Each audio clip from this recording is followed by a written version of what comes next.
You're listening to WICR, Iona College Radio. Welcome back, Gales. I'm your host for the day, Rocky DiPaola, and today we're going to get into the Cincinnati Bengals. Now, look, I understand the Cincinnati Bengals may not be, what do you call it?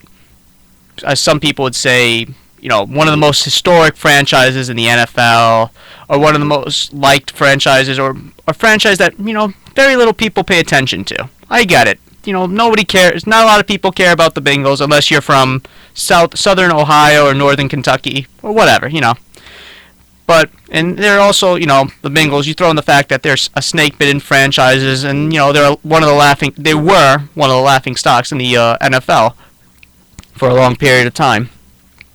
But this year's Bengals team caught my attention, and here's why. The emergence of Andy Dalton. Now look, we know Andy Dalton has his struggles in the postseason, where he threw one touchdown, I believe 6 interceptions. Yes, 6 interceptions and 2 fumble losses, and resulting into 0 playoff wins. We get it. He's not a clutch quarterback in the playoffs. But who knows? This year could be the year that they can do something.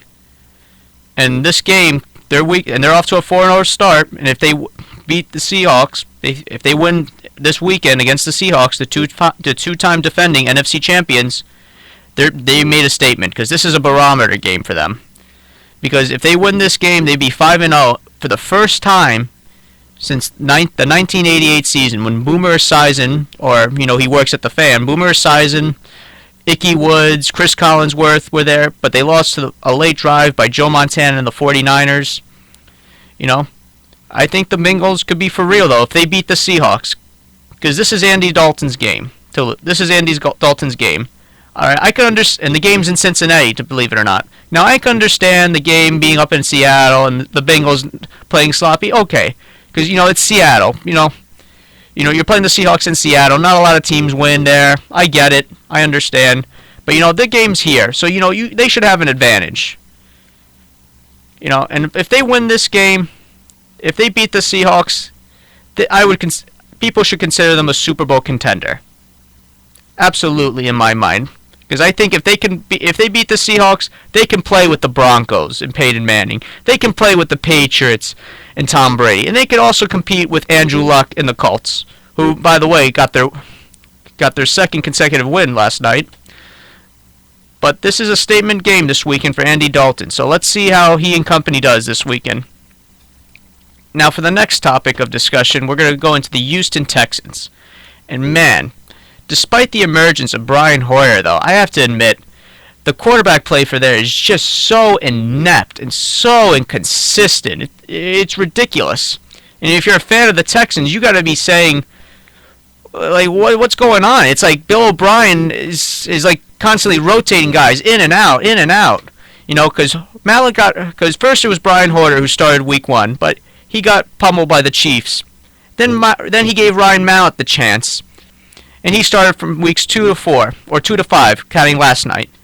Then he got hurt, and he put Hoyer in, and then Hoyer showed some emergence, and he continued to play.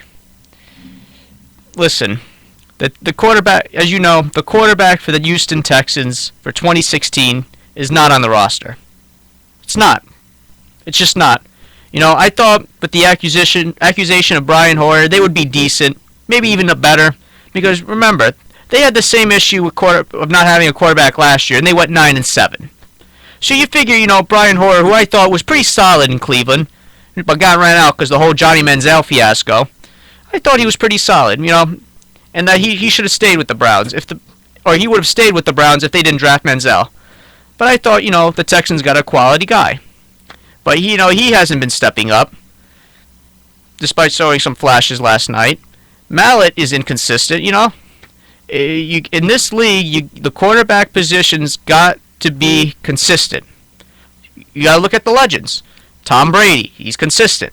Aaron Rodgers, consistent. Peyton Manning, consistent, The guys that are elite, even I'll throw in Drew Brees, despite him having his struggles this year. Quarterback play, the quarterback has to be consistent. He's got to be smart, and he's got to be consistent. And those guys that I mentioned are smart and consistent. And that's why they have, a Super Bowl ring to show for it.